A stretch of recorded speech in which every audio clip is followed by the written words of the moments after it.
The Adventures of Sam Spade, Detective. Brought to you by Wild Root Cream Oil Hair Tonic, the non-alcoholic hair tonic that contains lanolin. Wild Root Cream Oil. Again and again, the choice of men who put good grooming first.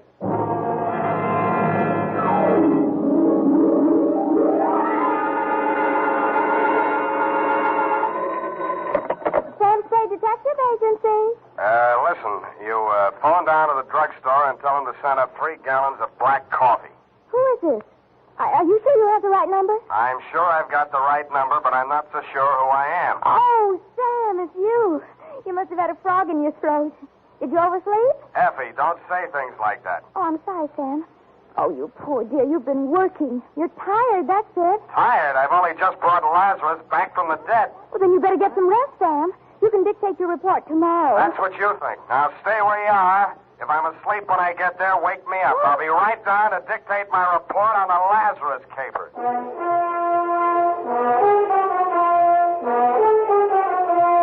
Dashiell Hammett, America's leading detective fiction writer and creator of Sam Spade, the hard-boiled private eye, and William Spear, radio's outstanding producer-director of mystery and crime drama, join their talents to make your hair stand on end with the adventures of Sam Spade. Presented by the makers of Wild Root Cream Oil for the hair. Next time you buy hair tonic, be sure you buy Wild Root Cream Oil. For you see, Wild Root Cream Oil gives you these advantages. It grooms your hair neatly and naturally, relieves annoying dryness, removes loose, ugly dandruff. Wild Root Cream Oil is non-alcoholic and contains soothing lanolin, so much like the natural oil of your skin. Yes, friends, next time you buy hair tonic, look for that famous name, Wild Root. Get Wild Root Cream Oil Hair Tonic. Again and again, the choice of men who put good grooming first. And now, with Howard Duff starring as Spade, Wild Root brings to the air the greatest private detective of them all in the adventures of Sam Spade.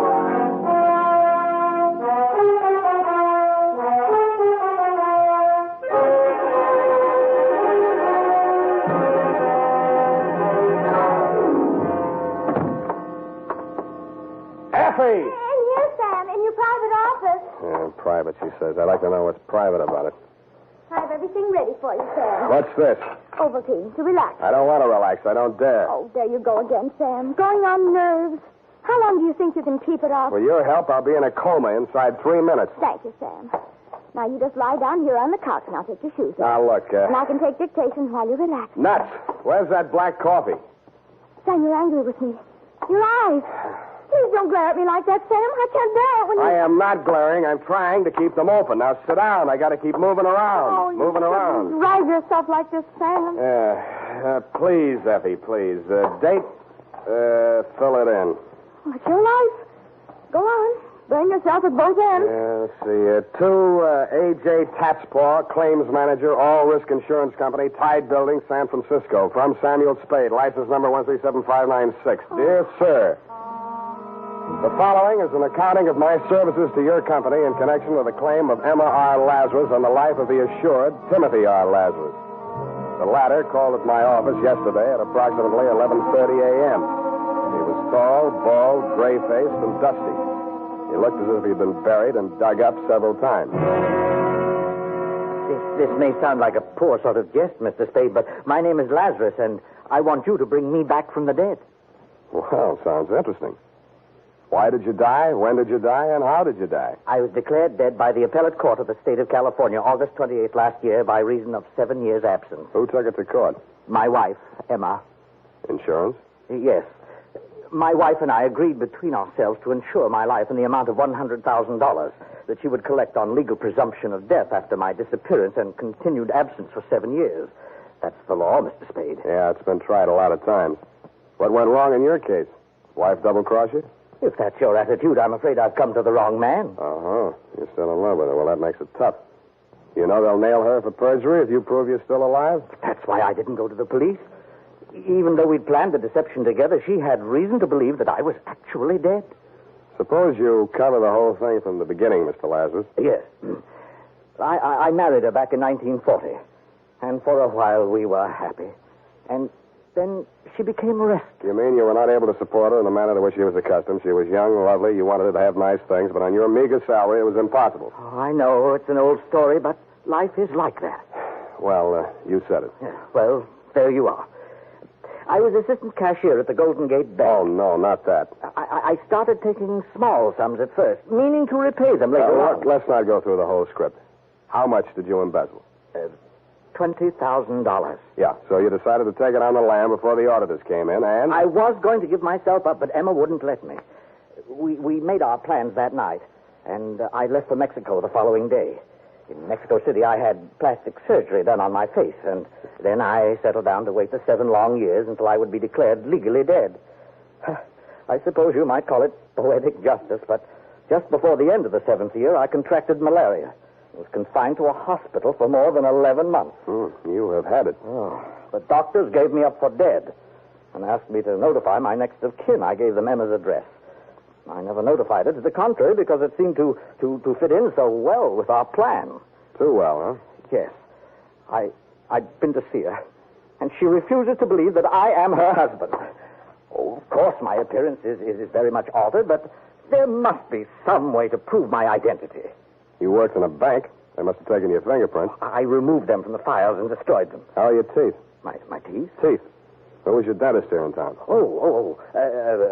Dr. Smith, the Drake Professional Building. He'll still have your dental x-rays on file. They're as good as fingerprints. You go there this afternoon. Don't give your name. Tell them you're Mark Humboldt. Have a new set of x-rays taken, and I'll do the rest. What's your wife doing these days? Why, Emma's married again. Who's the sucker? Pardon me? The man.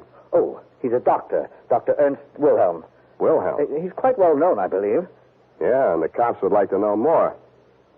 Now, about my fee. Mr. Spade, I have no money.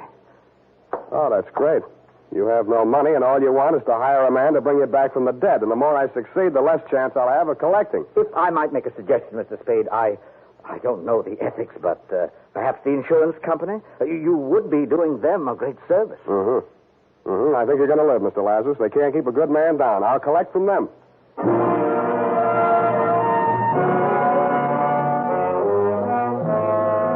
I knew there wasn't a chance in 100,000 of shaking a fee out of your company. After all, you have your own investigators in the payroll, and contract work isn't deductible under the new tax law, but something about Lazarus had gotten to me. Something else about him got to me at the Blue Bottle Bar and Grill, where I stopped for lunch. Mr. Spade? Yes, indeedy. I'm Emma Wilhelm, Mr. Spade. Emma Lazarus Wilhelm? I see you do know who I am. May I sit down? Slide in, Mrs. Wilhelm. Thank you. I'm glad to know you have a sense of humor, Mr. Spade. It's about that man, of course. Surely you didn't believe a word of his story. Which word? Oh, I'll admit there are slight traces of the truth in his raving. My first husband, Timothy Lazarus, was an embezzler. He did disappear, and it's quite true that I have collected the insurance on his life. I might even believe that Tim is still alive. But that man is not he. Then what are you so upset about? Oh, it's perfectly obvious what he wants. He's an extortionist. You're wrong. He doesn't want money, Mrs. Wilhelm. He wants you. Oh. Mr. Spade, how much do you know about my husband? Which one? Don't be flippant. Dr. Ernest Wilhelm. He made his first million panning lead nuggets out of gang war casualties and lost it on the stock market. He cut his second million out of Nob Hill and called it surgery. He lost that on horses, blondes, and malpractice suits. The last time he was mentioned in the paper, there was a big picture of him pumping sleeping pills out of the stomach of an aging burlesque queen. It may or may not have been coincidence that she did not recover, and that she was the ex-girlfriend of one of our better-known racetrack haberdashers, and if he got $100 for the job, he was paid off in blue. Please don't say any more. That poor girl. And she'll do the same thing to me. Well, if you persist in helping that imposter, you'll be responsible for whatever happens to me or anyone else you involve. Anything else I should know? Yes. Both you and your client are being watched and followed. You can't escape him. He's not quite the has-been you'd like to think he is.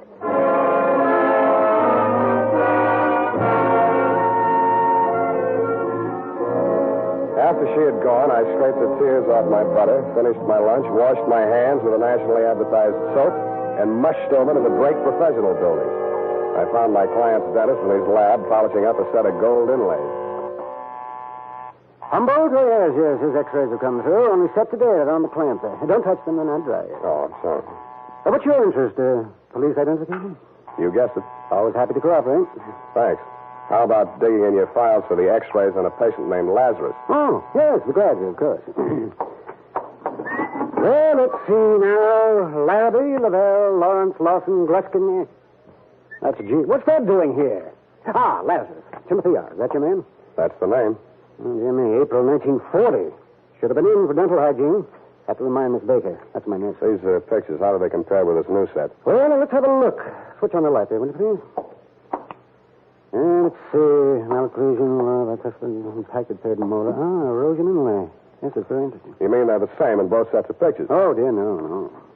A man's mouth could change a lot in 7 years, couldn't it? Well, especially with dental neglect, but that would never cause a man to grow new teeth. Oh, well. You see here, Humboldt has one more lower incisor and two more molars than Lazarus. And the whole character of the mouth is different. Now, these two men would not look even faintly alike. Well, could there have been some mistake in filing? Oh, dear, no. Miss Baker's been with me for 10 years. Never made a mistake yet. Mm-hmm. Could I talk to her? Not in today. Been out since Tuesday. Cold. Oh, say, by the way, you're a detective. How's this for a mystery? She phoned me this morning and thanked me for sending a doctor around to examine her. Now, this is the peculiar part. I have no recollection of having done so, and I'm not acquainted with the doctor she said I sent her. That wouldn't be a Dr. Ernst Wilhelm. Why, yes. Wilhelm. That was the name. Do her another favor, will you? Call a doctor you do know and tell him to get over there as fast as he can.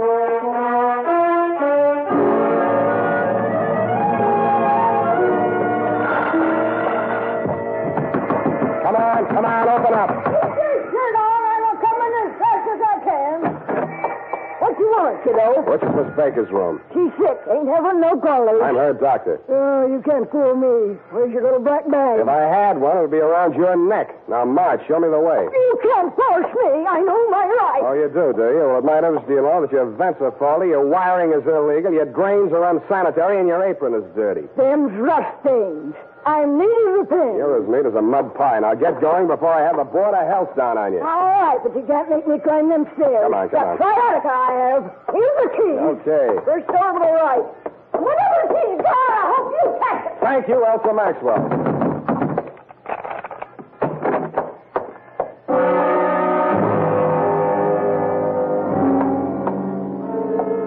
She was stretched out on the bed, her left arm twisted under her and her right dangling over the edge. On the floor beneath it was an empty pill bottle. A few red capsules were scattered near it, and some more were spilled out among the bedclothes. It was a standard sleeping pill suicide scene, but I didn't believe it. The body was still warm, but no pulse. I didn't waste time giving her the mirror test. Instead, I looked around for a phone. It was on a table near a window. I meant to dial the police number, set her 12020, but SU was as far as I got. Felt like a bee sting or a quick jab with a needle. I spun around and swung out blindly. The face that I missed was suntanned under a shock of iron gray hair. He was wearing the same white-toothed grin that Dr. Ernst Wilhelm always wore for newspaper photographers. I started towards him, and he backed away, still grinning. Come ahead, Spade. Come and get me, but hurry. You have only 20 seconds more. Shall I count them off? So far, you have 3, 4, 6, 7, 8, 9. The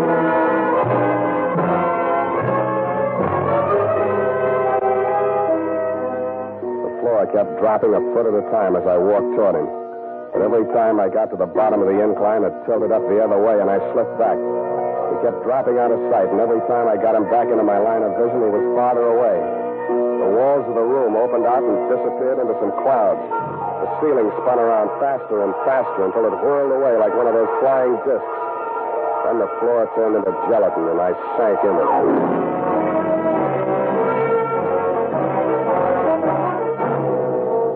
The makers of Wild Root Cream Oil are presenting the weekly Sunday adventure of Dashiell Hammett's famous private detective, Sam Spade.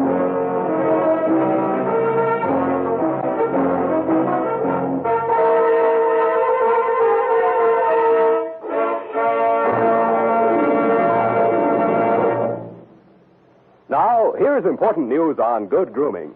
If you want the well-groomed look that helps you get ahead, socially and on the job, listen.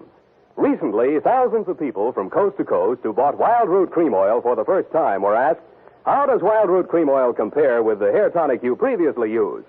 The results were amazing.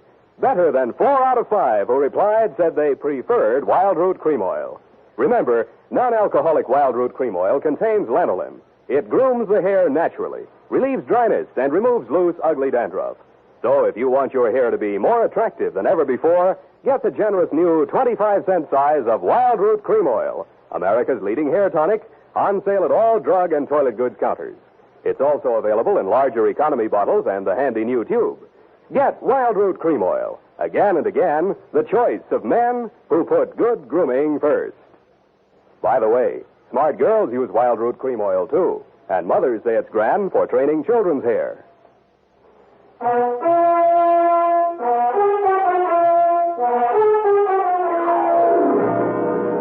And now, back to the Lazarus caper. Tonight's adventure with Sam Spade.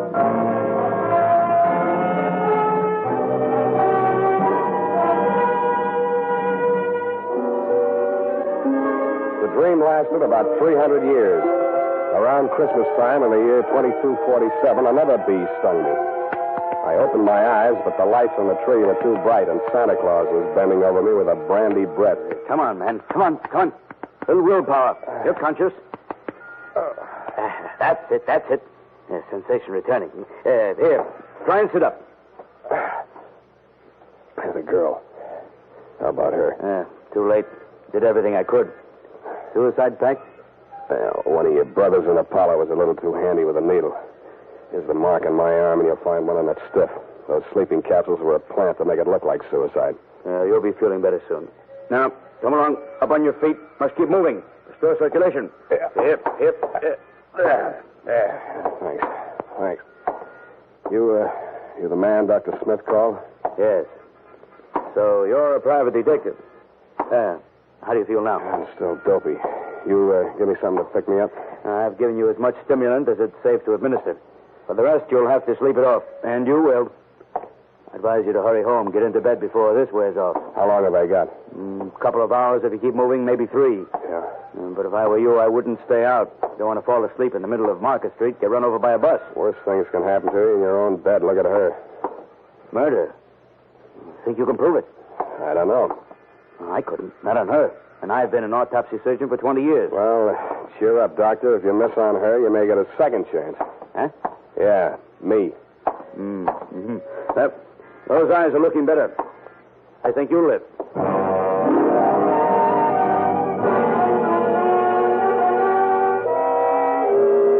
I wasn't so sure. Unless I could nail Wilhelm before my 3 hours is up, it's a safe bet he'd nail me again with that needle. He had done me one favor. He'd convinced me that my client was really the man he claimed to be and that Wilhelm and Emma knew it. My best hope of smoking him out was to dig out some solid proof. I spent 10 minutes of my 3 hours getting the Hall of Records and 10 more finding out there was nothing there on Lazarus but his death certificate. I had a gander at the wanted file at police headquarters. They'd checked him out in August of 47 when the court had pronounced him dead. I looked at my watch. With 2 hours and 17 minutes of wakefulness left, I just didn't have time.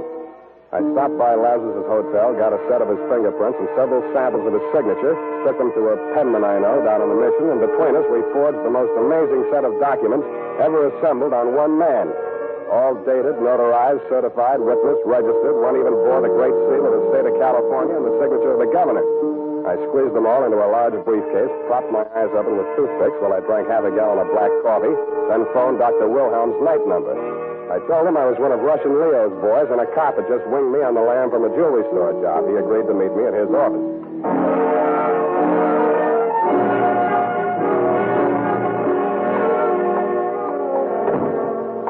Hello, Wilhelm. Yes? Is that all you got to say to the guy you knocked off an hour ago?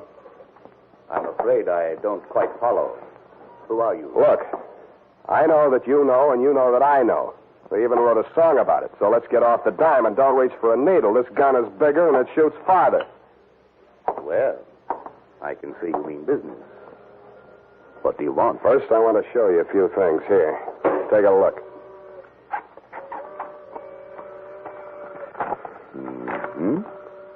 Well, this is very impressive. Yeah, I thought you'd be impressed. You, need any more proof that Lazarus is Lazarus? What's the matter, Spade? Getting sleepy? Don't get your hopes up. I can squeeze this trigger in my sleep. Are these papers for sale? Why do you think I brought them to you? What's the price? Half the take on Lazarus's insurance. That's very high. I haven't finished. This time, Lazarus has got to be really dead, and you're going to do the job. Come on, stop stalling. I can't do that. Why not? Why, Emma, she'll make trouble. She said she would. She's still in love with him? Why do you say that? I just wondered. What reason did she give you for not wanting him knocked off? Well, the cops work harder at identifying a dead man than they do a live derelict that looks and talks like a crank. I had the same idea myself. Then you're stupid. With him dead, she can tell any story she wants to. With him alive and all this proof of identity, he's in a position to nail both of you for fraud, conspiracy, perjury. Shall I go on? One thing. Does Emma know about these papers? Sure. You're lying. Sure I'm lying. And those documents are forgeries if that's the way you want it. I haven't got time to argue. I can't stay awake much longer, and you can't bring it off without me. I'll have Lazarus at my apartment in 30 minutes. Bring your needle and the $50,000. All right, Spade. I'll be there.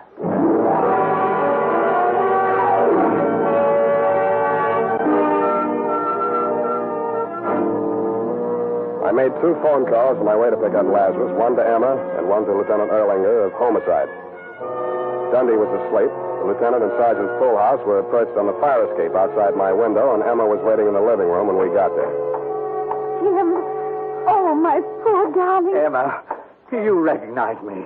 Of course, darling, from the beginning. But I didn't dare speak out in front of Aunt.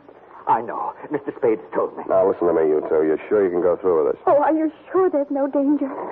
That's him now. Come on, Lazarus. Get in the bedroom there. Now, do what I told you. Don't worry, Emma. Oh, I'm so frightened. Quiet.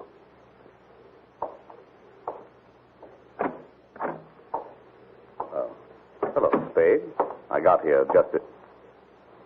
Emma, what are you doing here? Mr. Spade phoned me. I agreed. It's the only thing to do. I wanted you to know that. Well, I'm glad to see that you've come to your senses for a while there. You see, you were wrong, Spade. Did you bring the stuff? Here's your money. I have a hypodermic in the case here. It's already loaded. We won't need a sterile needle. Where is he? In there on the bed. He was asleep a minute ago.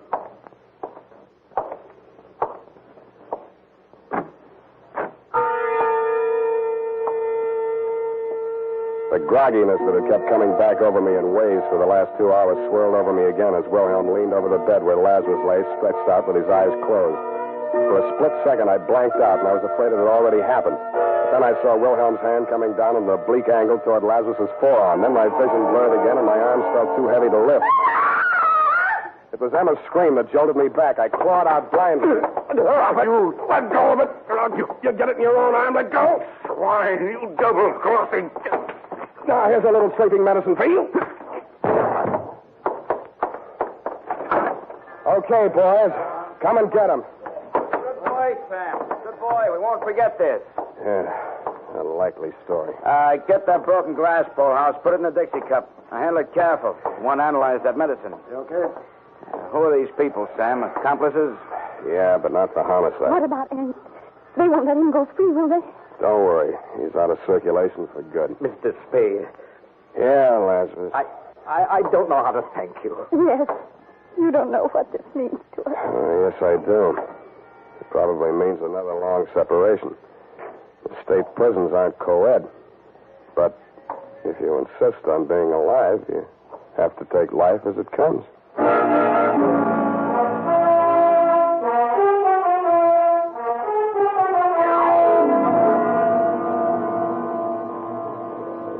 Period. End the bedtime story. Oh, Sam, it's so sad. That poor couple, so much in love. But you had to do your duty, didn't you, Sam?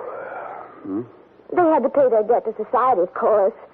That's why you had to be so hard and unrelenting and not give in to your better nature. Oh, that's right. That's right. Never give in to the ship. Don't tread on me. There was Hobson's... what was it that Hobson... you may fire when ready. You know best, Sam. I'll just go type this up.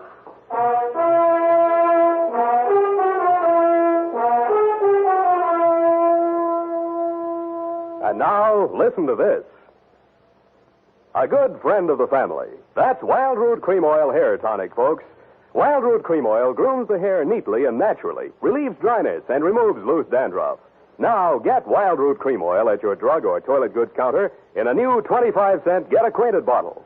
Also, ask your barber for a professional application of Wild Root Cream Oil Hair Tonic. Again and again, the choice of men who put good grooming first.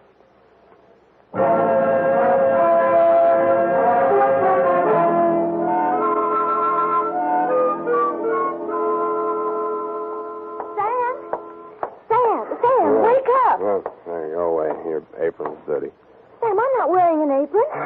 Then why don't you let me sleep? Sam, you've got to wake up. Your coffee's here. And tell them I'm in conference. No, Sam, no. The black coffee. You said to order 3 gallons. What? I couldn't carry it all. I'll make another trip. 24 cardboard containers. You'll have to drink it up fast now. They're leaking already. Abandon ship, all ye who enter here. Oh, Sam, what am I going to do with it? Open the restaurant. Good night. Oh, good night, Sam. Number 3 turrets, open fire.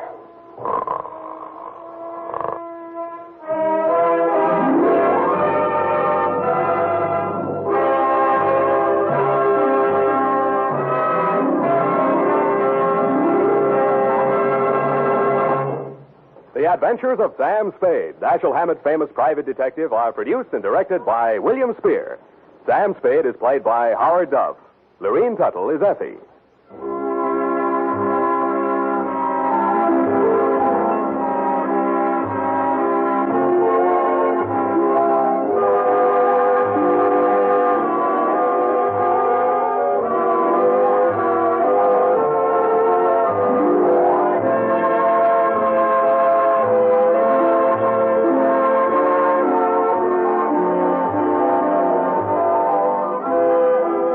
Adventures of Sam Spade are written for radio by Bob Tallman and Gil Down. Musical direction by Lud Gluskin, with score composed by Renee Garrigang. Join us again next Sunday when author Dashiell Hammett and producer William Spear join forces for another adventure with Sam Spade. Brought to you by Wild Root Cream Oil. Again and again, the choice of men who put good grooming first. This is Dick Joy reminding you to get Wild Root Cream Oil, Charlie. It keeps your hair trim. You see, it's non-alcoholic, Charlie. It's made with soothing lanolin. You better get Wild Root Cream Oil, Charlie. Start using it today. You'll find that you will have a tough time, Charlie. Keep on all the gals away. Hiya, Baldy. Get Wild Root right away.